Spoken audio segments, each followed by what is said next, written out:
So we have to watch because Sarah B overlaps with about everything in this town, so we have to watch we don't get too much in about Sarah tonight. But we're going to talk about the church and basically the builder of the church. We're very happy to see it. A nice crowd tonight, too, by the way. But the church was built by a Thomas Pringle. He was the architect for the church, and he was a Scottish man. And he came from Scotland, and he was born in 1881, and he died in 1951. And Sarah B., liked the Gothic structures, and so this is why she chose him. She chose Mr. Pringle. He was attending the Carnegie Technology Institute, which is Carnegie Mellon today, and that's where he got his degree, and he worked for two large firms in the Pittsburgh area. She contacted him early on. She contacted him in 1922. This church was not built until 26-27. But she contacted him because she knew there would be a lot of movement that had to be done to get the church in the area where she wanted it. The first rendering that Mr. Pringle made, Thomas Pringle, the architect, was a sort of a straight line church. It was something like the old brick church, the second church that's set over here on the front lawn. And it was very close to the sidewalk and to the Herbert Moore house, which is right next door. They're still standing today. They made it a straight line sort of a church. It was not really effective. Sarah B. didn't like it, of course, and so they then again went back to the drawing board and worked more on it. She knew there would have to be a lot of houses moved. There was a very large house right here on the corner. It was the parsonage for the second church, the brick church, and so it had to be moved down the street. They moved it down. I don't know if most of you people know where Pat Trimble lived, but it's a big house that has like a half a wall around it. And they moved that house down to that area. In that area, before they tore the house down, there was a Georgian mansion with the big Georgian corners. It had what they called intramural gardens, and so it had a large wall, gardens, and then another wall. It was kind of like a fortress type thing. And the Reed brothers in Vanderbilt, they took the task of disassembling that house. They disassembled the house, and today if you go over by the Borough Building in Vanderbilt, the lovely big window in the Borough Building, that was from the Newmeyer house. People remember Charlie Cavalcan, who had the dairy bar. He had a house on the back street. His whole sun parlor was made of the mahogany and the leaded glass.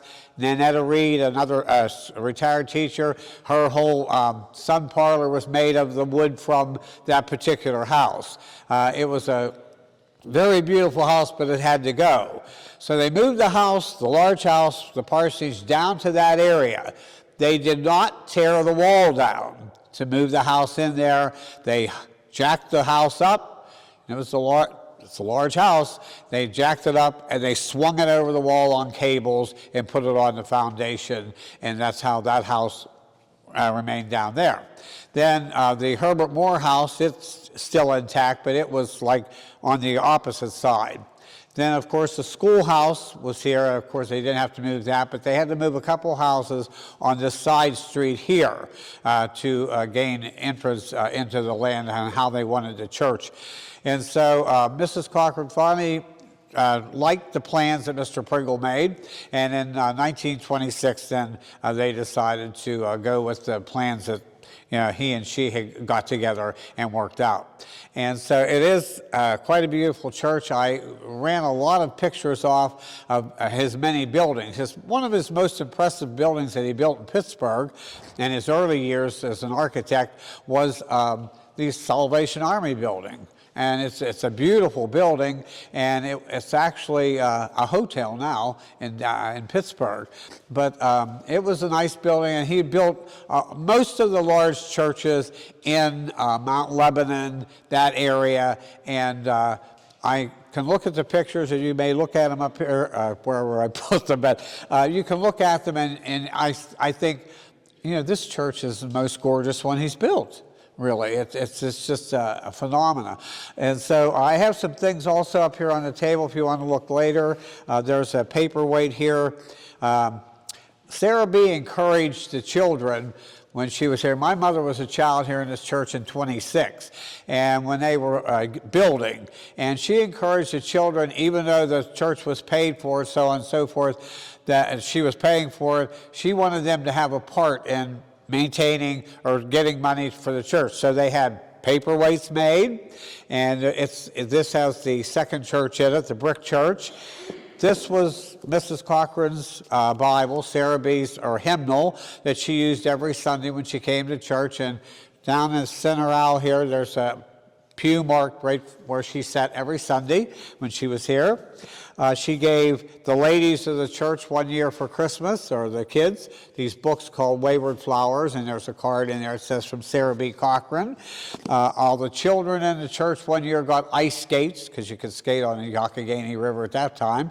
And so pretty interesting. They molded these Santa Clauses. My mother made this when she was 7 years old, and that was a fundraiser for the church. She felt that people should work, and try to be part of everything that they were doing. So this is what she did. She impressed upon the children. I have various postcards here of different scenes of the church, which they sold as a fundraiser. Note paper that the Sarah B. Cochran class sold. And also, here's a picture, the original rendering in 1922. And you can look at that later and see that it doesn't even look like the same church practically. So, you can feel free to look at this stuff later, and we're going to walk you through the church, Lucy and I, as well. So now Lucy, she's going to tell you a bit about the church and the sanctuary. Did everyone get a one-on-one of the history of the church? So I really appreciate Eugene. He's our master historian here at Boston.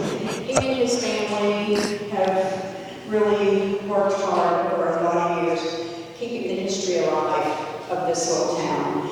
And some of his stories that he tells, it almost makes me wish I had lived back in that time, because there was a millionaire on every corner, and it's hard to believe.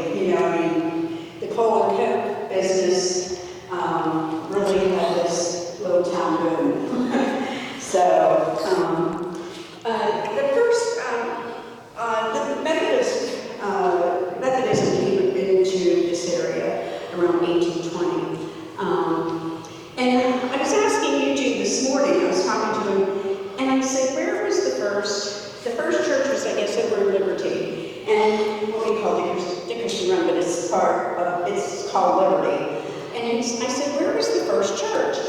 I never knew it, but if you're going from Dawson to Vanderbilt and you go around the 3 sharp curves, on the last sharp curve, if you look up to your left, there's a little blue house. That was the church. I never knew that. It was the house of Joshua Dickerson, it was named for. It was their house. Mr. and Mrs. Dickerson lived there. They are buried right next door in the woods there, and that was the first church. They met in their house. Yeah, that was something I learned today. In 1872, as Eugene said, these lots were purchased, and that's when they built the first structure. There have been 3 churches here on this property, and the first structure was moved in 1900 out in the country. Would we say out in the country? And it's still a church, and it's still a beautiful building. It's Bryan Church. It sits right beside the Grange building, if you know where that is, on the way to Linden Hall. So that was the first building that was here on this property. And then in 1900, Sarah Cochran lost her husband in 1899, and she actually took over the business, which was not going to go into too much of Sarah, because we're going to leave a little bit for him to talk about next month, because there's some really great stories about her. I mean, she was amazing. But she took over the business, and in 1900, they built a brick church. And if you look at the paperwork that I gave you, there is a picture. The first, on the front, is the picture of Bryan the second page, it has a picture of the brick church. I also have a picture of it up here too. You can come up and look at it. She and her son dedicated the brick church in memory of Philip. Unfortunately, the next year she lost her son. He passed away out in Philadelphia. So then in the 1920s, she decided that she was going to have the brick church raised, and she wanted to build a Gothic structure in memory of both her husband and son. So she traveled a lot over in Europe, got a lot of, got a lot of her inspiration from European churches. And I want to say too, when she built the brick church, that is when she acquired the Sistine Madonna. Can you talk about the Sistine Madonna a little, or do you? Well, About how she acquired it? no, you can tell it. Yeah.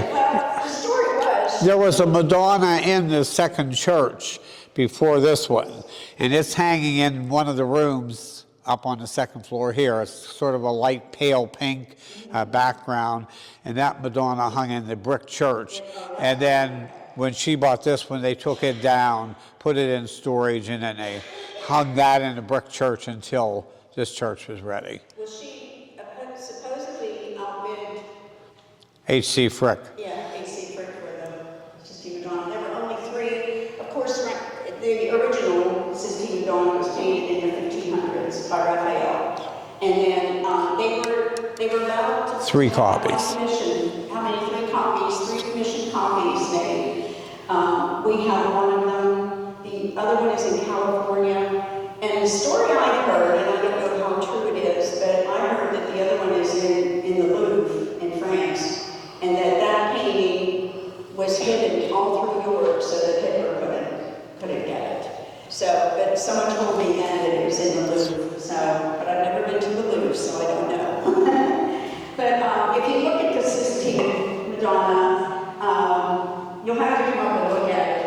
Unfortunately, this was a coal-fired church, so we had the dust and all, and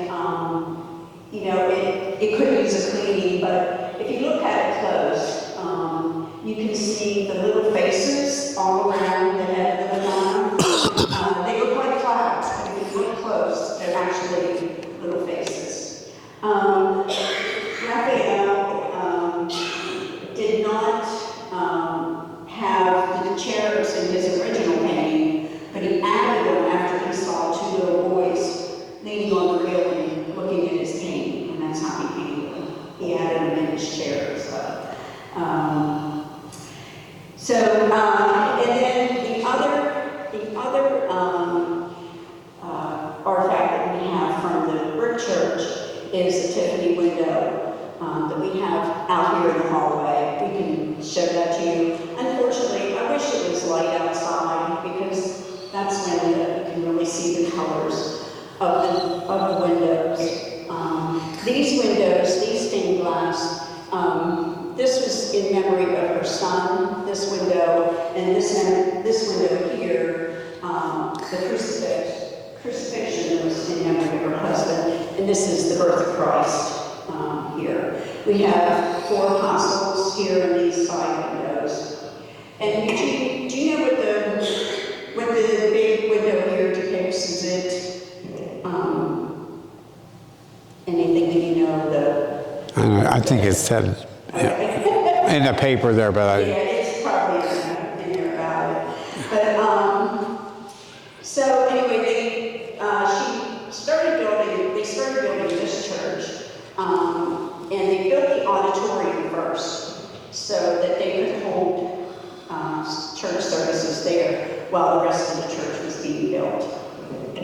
At that time, it was dedicated in 1927. The cost was $325,000 then. So it's worth a lot more than that now. But, $5 million. But a lot of tile. She brought the limestone that's built is from Beaver County, and Beaver County and what was the other? The marble bases. What's that? The marble bases The too. marble bases, yes, they're on marble bases. But they did mine the limestone from Pennsylvania. It was all done in Pennsylvania limestone. Indiana County is the other. So, like you said, the architect was Thomas Pringle, and the builder was Edward Ware. Did you know anything about him? Couldn't find a lot on him. The windows here that we have in the sanctuary, they were done by the Hunt Company, and they're still in business.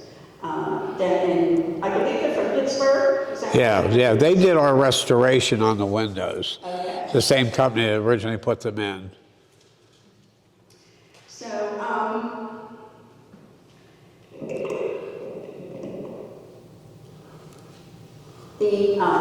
the spire, I don't know if you've been here for any of the concerts that we have here, but the Uniontown Choral Society and the Stockdale Choral, they love to sing here because of the acoustics of our spire. I have a picture right here that you can look at of them building the steeple. And I said, you know, there was no OSHA back then, so I don't know if anybody gets killed building it, but it was, they had to be brave to be up there. So the church was put on in 1980. It was placed on the Pennsylvania Inventory of Historic Places. And then in 1984, the church was placed on the National Register of Historic Places. If you look at the floor, I mean, there's every little tile. I can't imagine, putting every little tile in this floor. When I do my Christmas tours, so many people say, why do you have a swastika on your floor? And Eugene, he looked at that, looked it up, and it was from India. It was used in the Christian religions for good luck, Peace, prosperity, good luck. And so it was a Christian symbol before anything else. It was turned into something symbol of hate. So it was a symbol of good luck and prosperity. Yes. So, anything else you can think of it? I'm sorry? The second church, like I said, the only thing that came from that one would be the Madonna painting and the Tiffany window. We did have a lady from the Met up in New York City. She came to look at our Tiffany window this past year, and a few of us were lucky enough to be invited up to the Met for the unveiling of Sarah's windows that they have on display up there. It's very beautiful. If you get to New York City, you should really go and try and see them. So, any questions you have, or? Excuse me, those windows that are at the Met, those came from Linden Hall. They were from Linden Hall, yeah.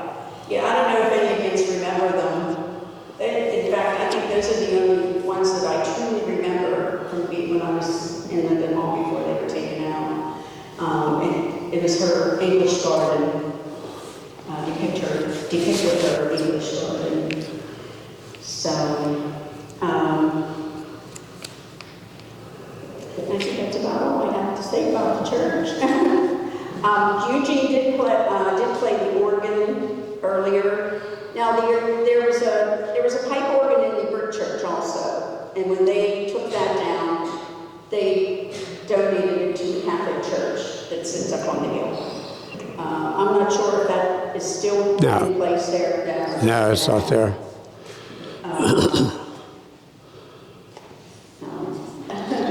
We, The face of Christ on the second floor. what's that? The face of Christ on the second Oh, in the window? floor. Yes. Yes. That was done by Hunt also. That was the one with the corner. Yeah, crown of thorns. Look, and when you walk by, it looks like its eyes are followed. Yeah, Yeah. yeah. Looks like they're looking at you. Yeah, and we can walk around and feel free to, look around at the structure and maybe Eugene will play some more of the organ. And you can come up and see the articles he brought, and yeah. Why was this spot so important to build a church on? Well, why was this spot so important for her to build a church on?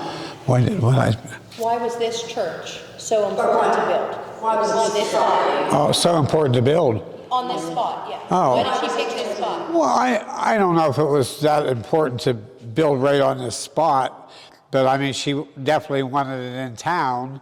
She wanted to give a metropolitan flavor to the small coal mining community, and so, I think she would have built anywhere if there would have been a bigger plot of ground or whatever, maybe out, somewhere, but she wanted it right in the heart of town, And the funny thing is, my mother used to say, and like I said, she was a child in this church, but she said when this church was built, and like on Easter Sunday night, you could look up the railroad tracks toward Connellsville, and the train would be full of people. They would come and visit this church for holidays, and she said they would have their Easter bonnets on and be hot, and they'd have their head out the window. All you could see was this mass of colors coming down the railroad tracks.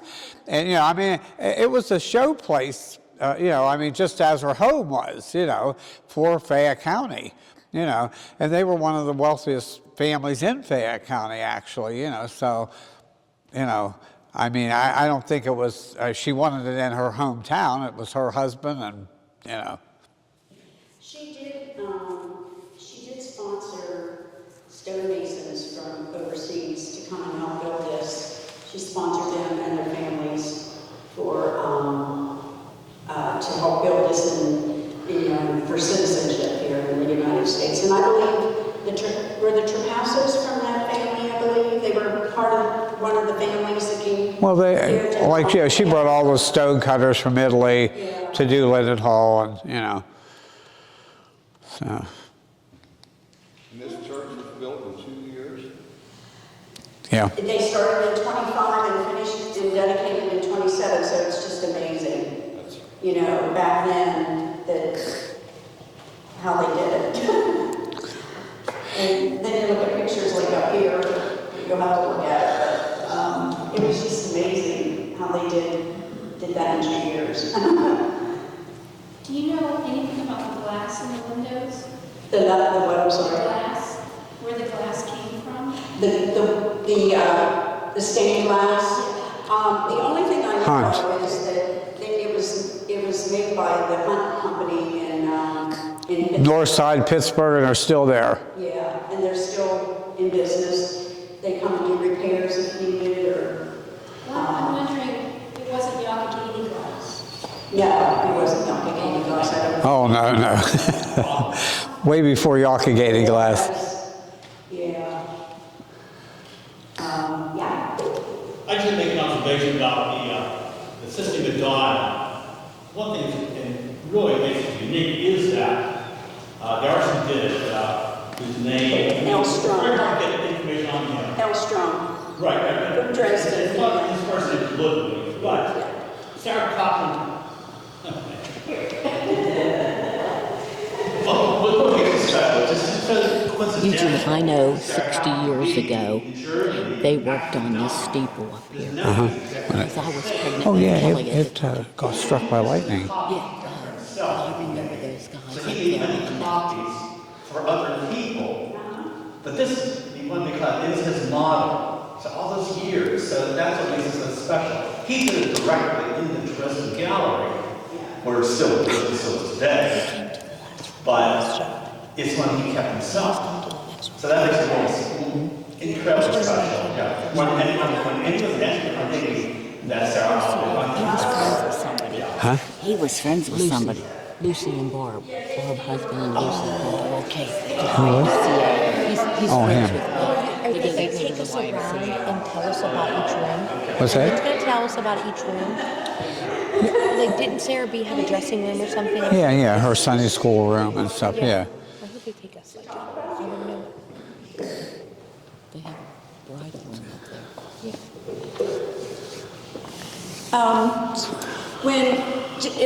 If you want, you can take a walk around.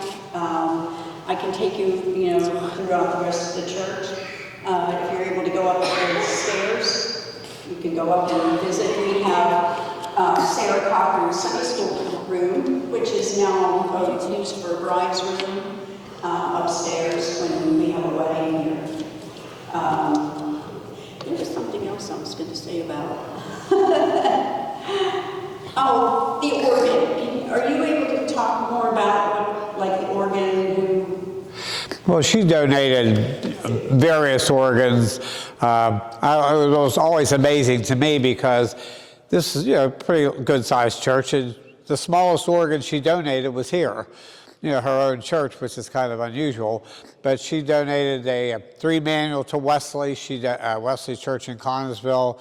She donated a 4-manual to First Presbyterian Church in Uniontown. The other big Methodist church, Asbury, she bought that organ as well. She, of course, donated the second organ, or the organ from the second church, to the Catholic Church. She built out at Moyer, if you know where Moyer is, outside of Connellsville. It's East Connellsville now, church. But she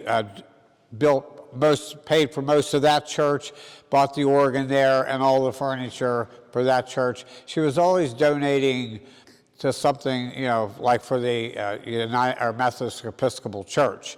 You can see if you're walking around, you're in the kitchen area, even the china is marked Methodist Episcopal, on the china and so on and so forth.